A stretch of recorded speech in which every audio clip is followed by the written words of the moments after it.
হাজার হাজার বছর আগে সিন্ধু নদের তীরে ছিল এক আশ্চর্য সভ্যতা, নাম সিন্ধু সভ্যতা। সেখানেই পাওয়া গেছে শিবলিঙ্গ, যোগাসনের ভঙ্গি আর মাতৃদেবীর মূর্তি। মানুষ তখন সূর্য, জল, বৃক্ষ আর মাটিকে দেবতা মানত। এই প্রকৃতিভিত্তিক বিশ্বাসই পরবর্তীতে হয়ে ওঠে হিন্দু ধর্মের প্রথম রূপ।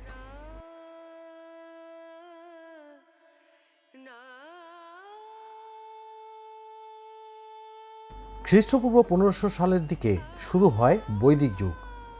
আর্যদের আগমনের সঙ্গে জন্ম নেয় পৃথিবীর প্রাচীনতম ধর্মগ্রন্থ ঋগ্বেদ। দেবতা তখন ছিলেন প্রকৃতির শক্তির প্রতীক, ইন্দ্র, অগ্নি, বরুণ, সোম।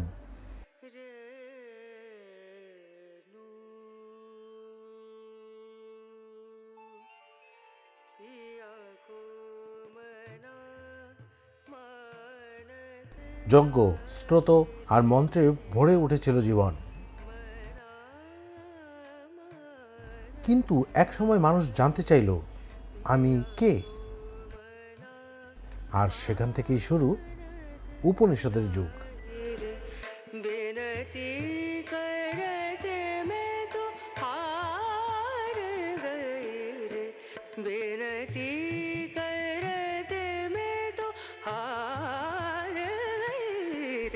যজ্ঞের ধোঁয়া থেকে মানুষ তাকালো অন্তরের দিকে।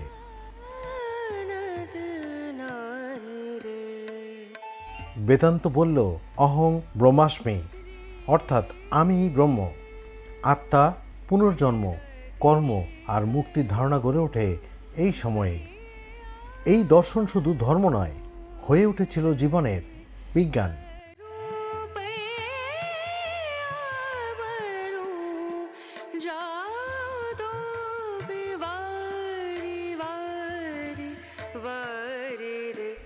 রামায়ণ ও মহাভারত শুধু গল্প নয়, ধর্মের প্রাণ।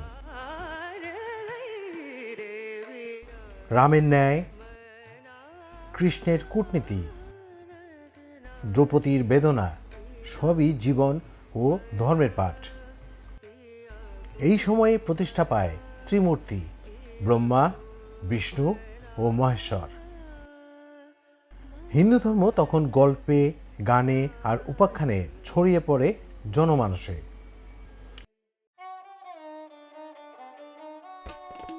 পরের পর্বে জানব কেমন ছিল হিন্দু ধর্মের সোনালী সময়, অর্থাৎ গুপ্ত যুগ।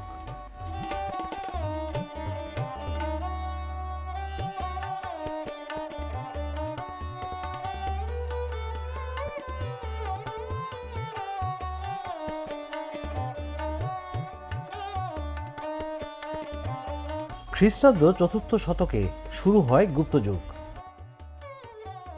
হিন্দু ধর্মের সোনালী সময় সেটা। দেবদেবীর মন্দির, ভাস্কর্য, সংস্কৃত সাহিত্য সব কিছুতেই ধর্মের ছাপ।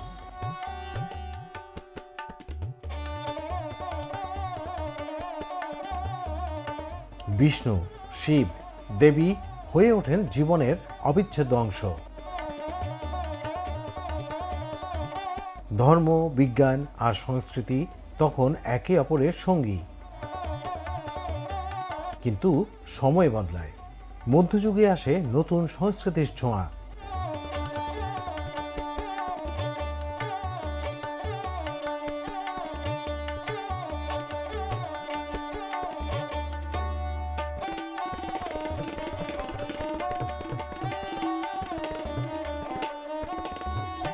মধ্যযুগে ইসলাম আগমনের পর শুরু হয় সংস্কৃতির মেলবন্ধন।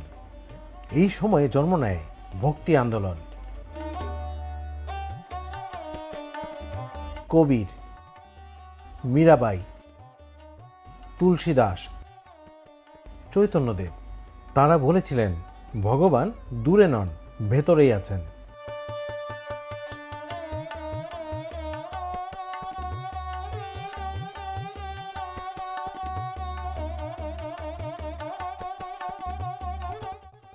ভক্তি আর প্রেমের মাধ্যমেই মানুষ খুঁজে পায় নতুন ধর্মচেতনা।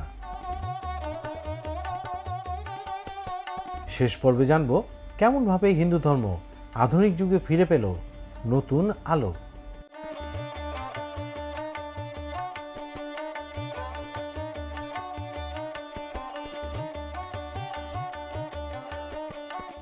ব্রিটিশ আমলে অনেক কুসংস্কার ঢুকে পড়েছিল সমাজে। তখনই আসেন রাজা রামমোহন রায়, স্বামী বিবেকানন্দ, দয়ানন্দ সরস্বতী। তারা বলেছিলেন, ধর্ম মানে মানবতা, ধর্ম মানে জাগরণ। আজ সেই ধর্ম ছড়িয়ে পড়েছে বিশ্বজুড়ে, যোগ, গীতা আর শান্তির বার্তা হয়ে। এভাবেই হাজার বছরের পুরানো এই ধর্ম আজও শেখায় সত্যই ব্রহ্ম।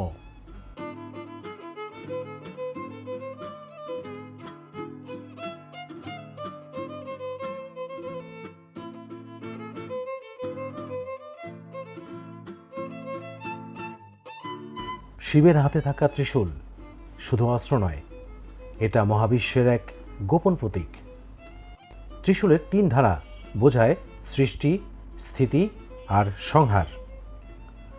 ব্রহ্মা সৃষ্টি করেন, বিষ্ণু রক্ষা করেন, আর শিব ধ্বংস করে নতুন সৃষ্টি ঘটান।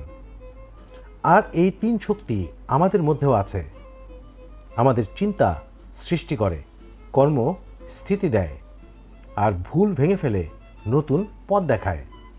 ত্রিশূল মানে ভারসাম্য, জীবনের প্রতিটি শুরু, প্রতিটি রক্ষা আর প্রতিটি সমাপ্তি।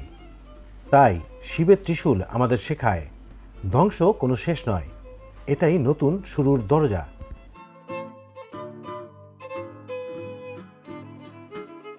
জীবনের ত্রিশূল ধরো, ভারসাম্যই শান্তি।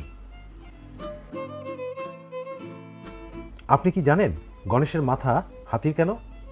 এই গল্প শুধু পুরাণ নয়, এটা জ্ঞানের প্রতীক। একদিন দেবী পার্বতী নিজের দেহের মাটি দিয়ে এক পুত্র তৈরি করলেন, নাম দিলেন গণেশ।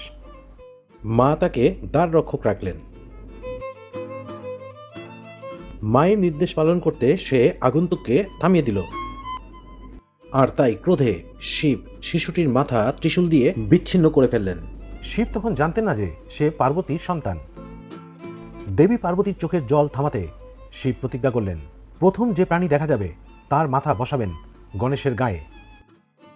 তখনই হাতির মাথা এনে গণেশের দেহে বসানো হলো, আর জন্ম নিল বিনায়ক, গণপতি, বাধানাশক, জ্ঞানের দেবতা। হাতি মানে প্রজ্ঞা, ধৈর্য আর স্মৃতি। জ্ঞানী আসল পূজা।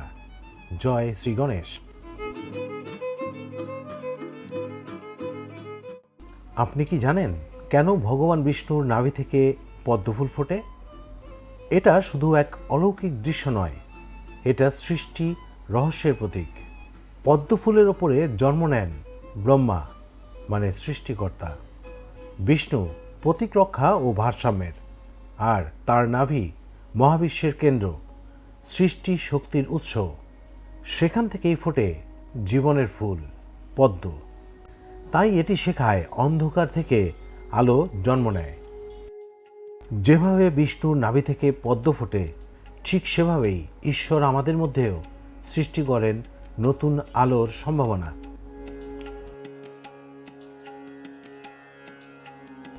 জীবনের পদ্ম তোমার ভেতরেও ফোটে, শুধু বিশ্বাস রাখো।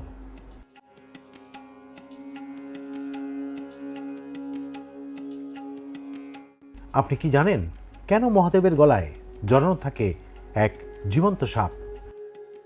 এটা শুধু অলংকার নয়, এটা সময়ের প্রতীক। সাপ তার চামড়া বদলায়, ঠিক যেমন সময় পুরানোকে ফেলে নতুনকে আনে। তাই সাপ মানে সময়, আর শিব মানে চিরন্তন, যিনি সময়কেও ধারণ করেন। তাকে বলা হয় মহাকাল। শিবের গলায় সাপ মানে ভয়কে জয় করা। যে সাপের ভয় পায়, শিব তাকেই পরিধান করেছেন, কারণ তিনি শেখান ভয় নয়, নিয়ন্ত্রণই আসল শক্তি। সাপ আর শিবের মেলবন্ধন মানে জীবনের প্রতিটি ভয়, প্রতিটি পরিবর্তন আসলে জাগরণের রাস্তা। ভয় নয়, জাগরণই আসল শক্তি। হর হর মহাদেব।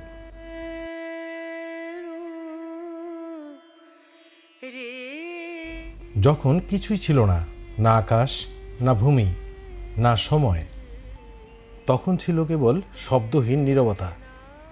ঋষিরা সেই নীরবতার ভেতর শুনেছিলেন এক অদ্ভুত কম্পন, যা পরে ওম শব্দে রূপ নেয়। সেই ধ্বনিই হল বেদের জন্ম। বেদ মানে জ্ঞান, যা মানুষের নয়, ঈশ্বরের কণ্ঠস্বর। ঋষিরা এই ধ্বনি শুনে তাকে শব্দে রূপ দেন, এবং এইভাবেই পৃথিবীতে আসে বেদ, যা পরবর্তীতে 4 ভাগে বিভক্ত হয়: ঋগ্বেদ, যজুর্বেদ, সামবেদ ও অথর্ববেদ। এটাই জ্ঞানের প্রথম আলো। আমি বেদ থেকে বলছি, প্রাচীন জ্ঞানের আধুনিক রূপে।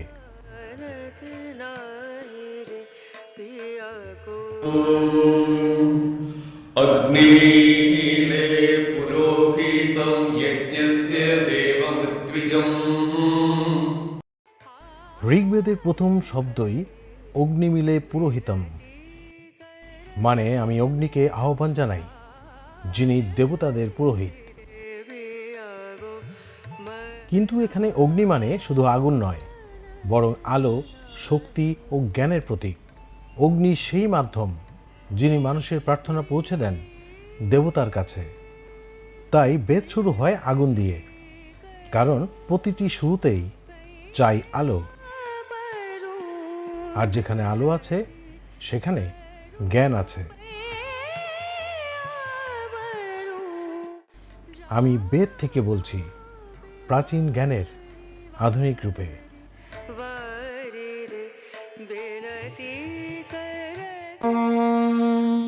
ना सदासीन्नो सदासीत् तदानीं नासीद्रजो नो व्योमा परो यत्। ঋগ্বেদের নাসদীয় সূক্ত বলে, সৃষ্টির শুরুর আগে কিছুই ছিল না, না আলো, না অন্ধকার, না জীবন, এমনকি দেবতাও তখন ছিল না। তাহলে সৃষ্টি কে করল? ঋগ্বেদ বলে, হয়তো তিনিই জানেন, বা হয়তো তিনিও জানেন না। এটাই বিশ্বের প্রথম কসমিক কোশ্চেন্স, যেখানে ঈশ্বরও এক রহস্য, সৃষ্টি নিজেই এক অনন্ত ধাঁধা, যার উত্তর আজও বিজ্ঞান খুঁজছে।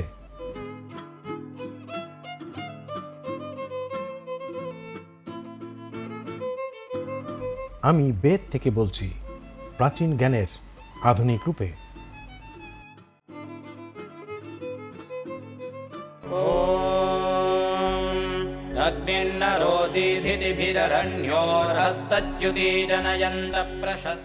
ঋগ্বেদ শুধু দেবতার স্তব নয়, এটা মানবতার শিক্ষা দেয়। সর্বে ভবন্ত সুখেন, অর্থাৎ সবাই সুখী হোক।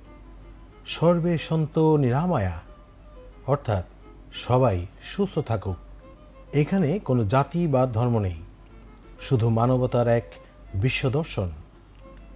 ঋগ্বেদ শেখায় ধর্ম মানে ভালোবাসা, সহানুভূতি ও জ্ঞান। যে অন্যের মঙ্গল চায় সেই প্রকৃত ধার্মিক। আমি বেদ থেকে বলছি, প্রাচীন জ্ঞানের আধুনিক রূপে।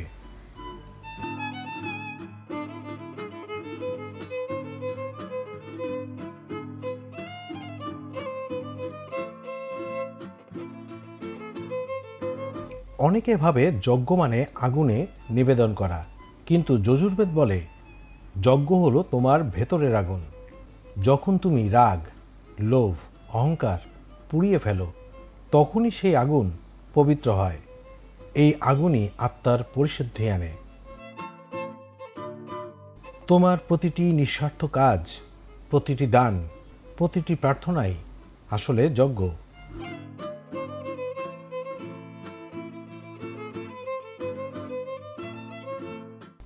তুমি যখন নিজেকে বদলাও, তখন পৃথিবীও বদলায়।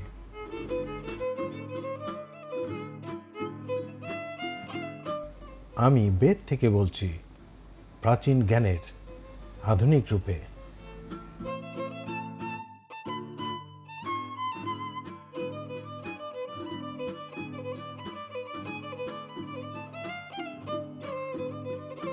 যজুর্বেদে অগ্নিকে বলা হয়েছে দেবতাদের দূত, যিনি মানুষের প্রার্থনা স্বর্গে পৌঁছে দেন।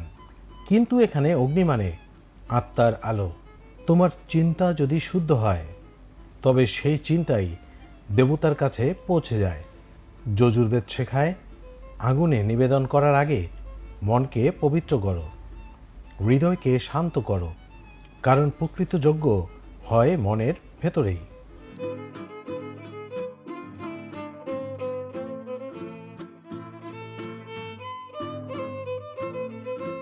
আমি বেদ থেকে বলছি, প্রাচীন জ্ঞানের আধুনিক রূপে।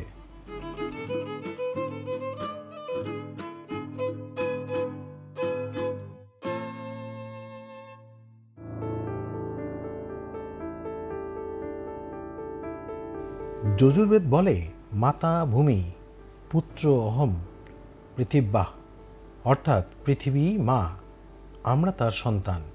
এই শ্লোক আজও পরিবেশ বিজ্ঞানের প্রথম বার্তা। যজুর্বেদ শেখায় মাটিকে রক্ষা করো, কারণ সেই তোমাকে ধারণ করে আছে।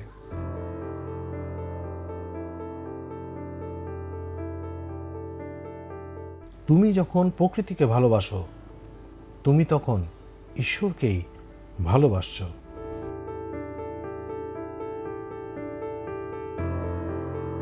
আমি বেদ থেকে বলছি, প্রাচীন জ্ঞানের আধুনিক রূপে।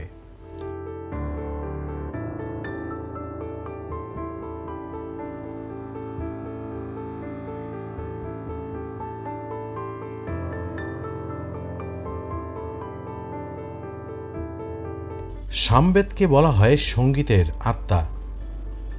এখানে মন্ত্রগুলো শুধু পড়া হয় না, গাওয়া হয়।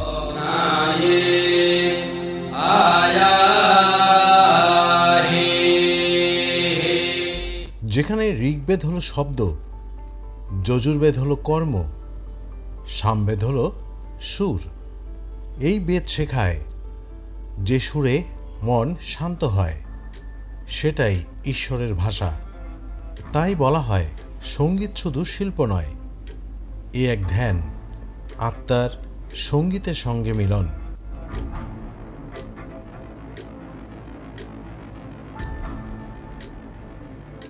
আমি বেদ থেকে বলছি, প্রাচীন জ্ঞানের আধুনিক রূপে।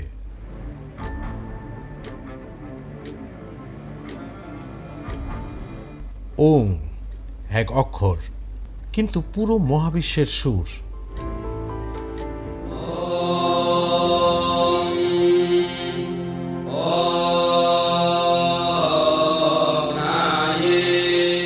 সামবেদ বলে, প্রথমে ছিল না আলো, না অন্ধকার, ছিল শুধু শব্দ ওম। এই শব্দ থেকেই সৃষ্টি, এই শব্দেই সব লয়।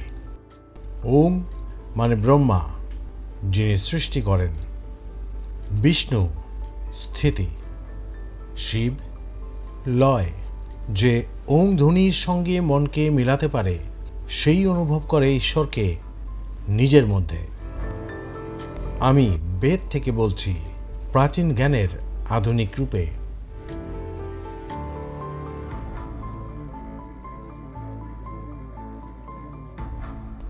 সামবেদ শেখায়, যেখানে সুর থামে, সেখানেই ঈশ্বর শুরু। প্রতিটি সঙ্গীত, প্রতিটি স্রোত আসলে ধ্যানের দরজা খুলে দেয়। যখন মন শব্দে শান্ত হয়, তখন আত্মা ঈশ্বরের সঙ্গে মিশে যায়। এই কারণেই প্রাচীন ঋষিরা সামবেদের সুরে ধ্যান করতেন, কারণ সঙ্গীতই ছিল তাদের যোগের পথ।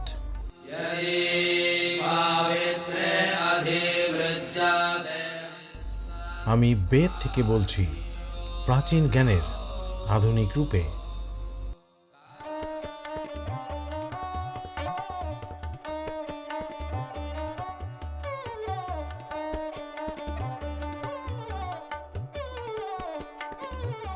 সামবেদ বলে, প্রকৃতির প্রতিটি শব্দই এক প্রার্থনা। বাতাসের শোঁ শোঁ শব্দ, নদীর কলকল ধারা, পাখির ডাক, সবই ব্রহ্মের সঙ্গীত। ঋষিরা শুনতেন এই সুর, আর সেখান থেকেই জন্ম নিয়েছিল সামগান।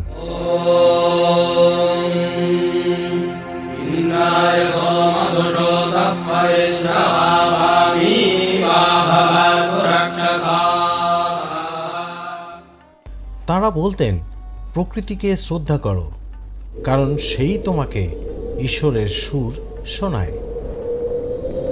আমি বেদ থেকে বলছি, প্রাচীন জ্ঞানের আধুনিক রূপে।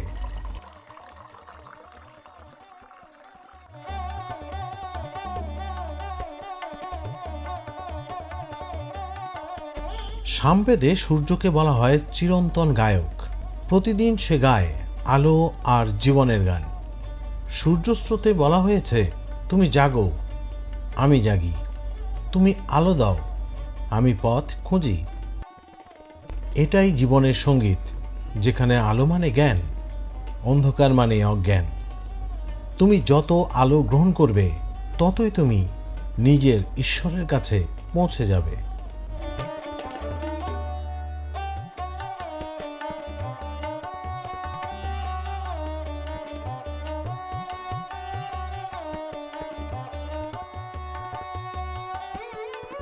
আমি বেদ থেকে বলছি, প্রাচীন জ্ঞানের আধুনিক রূপে।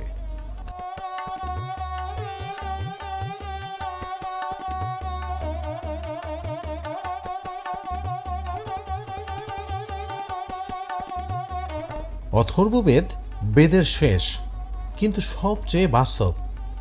এখানে ঈশ্বর শুধু পূজার মূর্তি নন, বরং প্রতিটি জীবনের অংশ।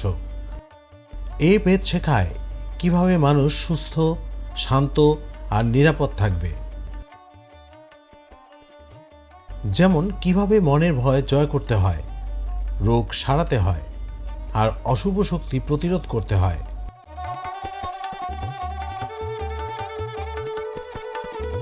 অথর্ববেদ বলে, যে নিজেকে জানে সেই সকল ভয় থেকে মুক্ত।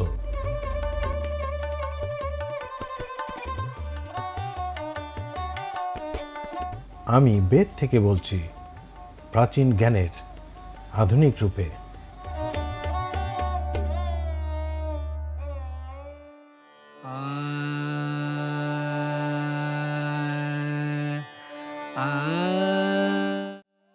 অথর্ববেদ পৃথিবীর প্রথম মেডিসিন বুক। এখানে বলা হয়েছে, প্রতিটি গাছের ভেতরে এক দেবতা বাস করে। ঋষিরা উদ্ভিদের মাধ্যমে রোগ সারাতেন, আর প্রতিটি ঔষধি গাছের জন্য ছিল নির্দিষ্ট মন্ত্র। তারা বিশ্বাস করতেন, গাছ শুধু ওষুধ নয়, শক্তি, প্রার্থনা ও জীবন। আজ আমরা যাকে বলি হার্বাল মেডিসিন, তার শিকড় এই অথর্ববেদেই।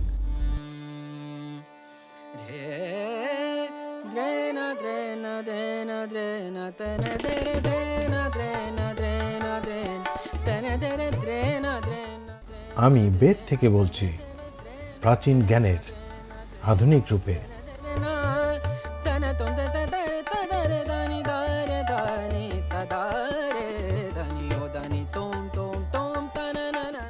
অথর্ববেদ বলে, শব্দই সৃষ্টি করে, শব্দই ধ্বংস করে। প্রতিটি মন্ত্রের কম্পন এক বিশেষ শক্তি।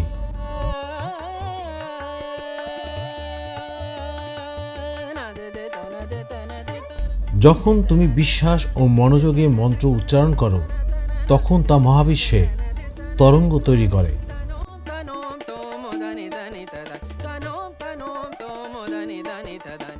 ঋষিরা জানতেন, শব্দের এই শক্তিতেই মানুষ শান্তি, শক্তি আর জ্ঞান পায়। তাই বলা হয়, সঠিক শব্দই সবচেয়ে বড় অস্ত্র। আমি বেদ থেকে বলছি, প্রাচীন জ্ঞানের আধুনিক রূপে।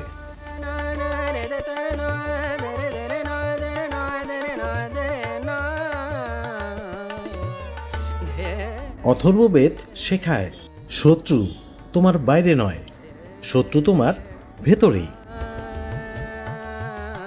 ভয়, রাগ, হিংসা, এরাই তোমার আসল দানব। এই বেদে আছে মন শান্ত রাখার উপায়।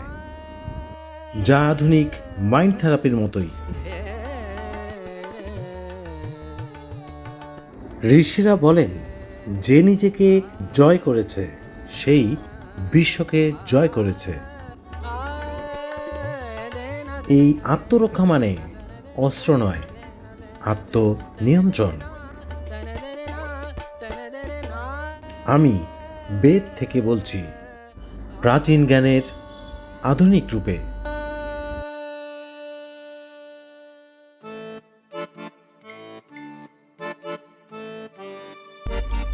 অথর্ববেদের শেষ দিকে আছে এক মহান মন্ত্র, শান্তি শান্তি।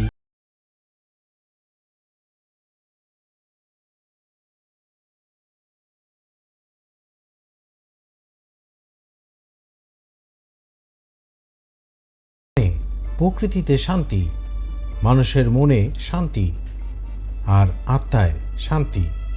এই তিন শান্তি পৃথিবীর ভারসাম্য রক্ষা করে।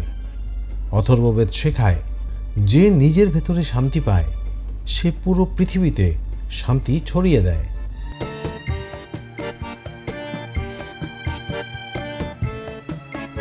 আমি বেদ থেকে বলছি, প্রাচীন জ্ঞানের আধুনিক রূপে।